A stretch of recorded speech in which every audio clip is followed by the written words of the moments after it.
morning. How are you today? Good? I'm nervous.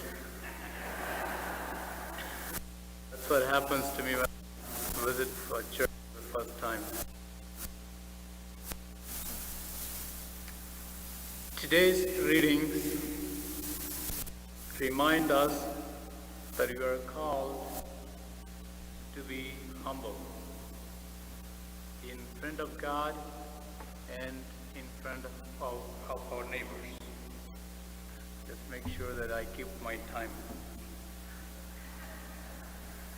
And today's readings also presents God as our judge.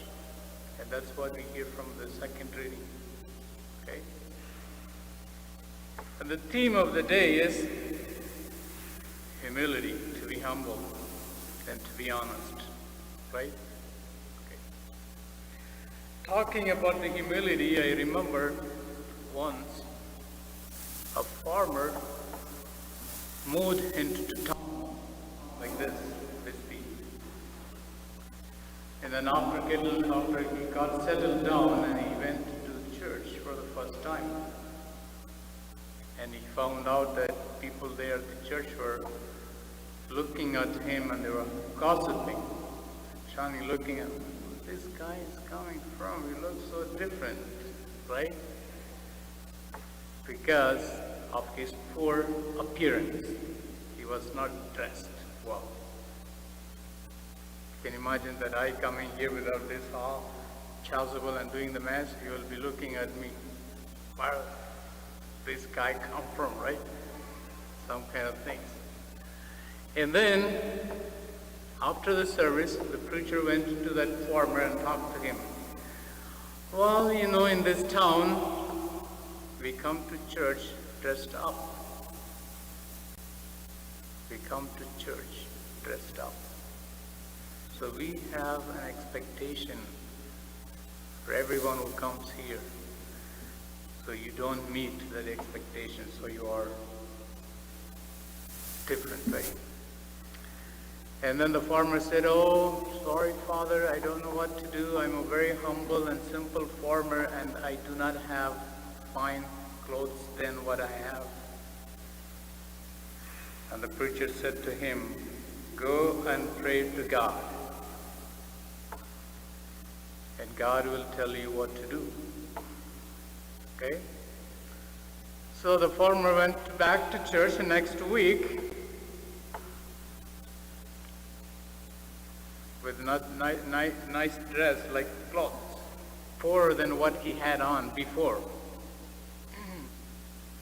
And the preacher looked at him and he interrupted the service and went to the farmer, and I told him, "Didn't I tell you that you prayed to God what to wear to come to church?" The farmer said, "Yes, sir, you did." "Did you do that?" The farmer said, "Yes, I did." What did God said? "To be honest, Father," he said, "No, because he has never been to this church before."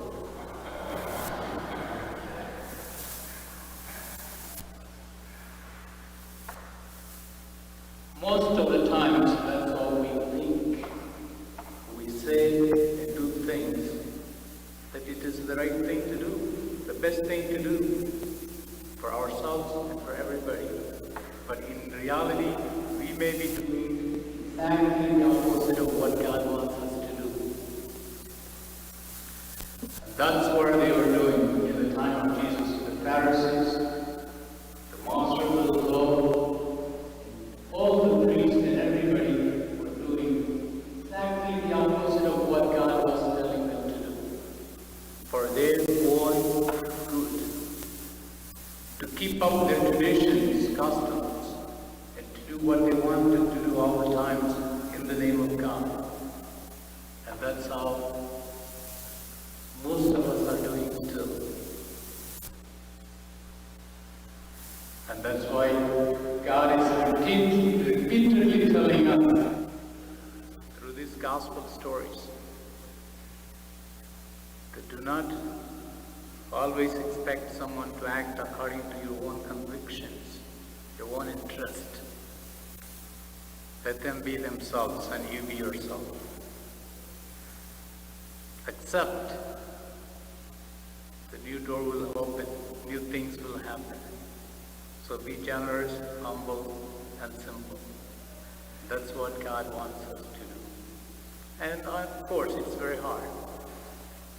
Because we have been taught and we have grown up thinking always, oh, this is the way we have to do things. And this is the way things should be here. Right? No anymore. So let's ask God to give us the wisdom and knowledge and strength and courage to open up ourselves to new reality. To humble ourselves and accept ourselves, also others. Okay? So with that, now let's all stand and we profess our faith. I believe in one God,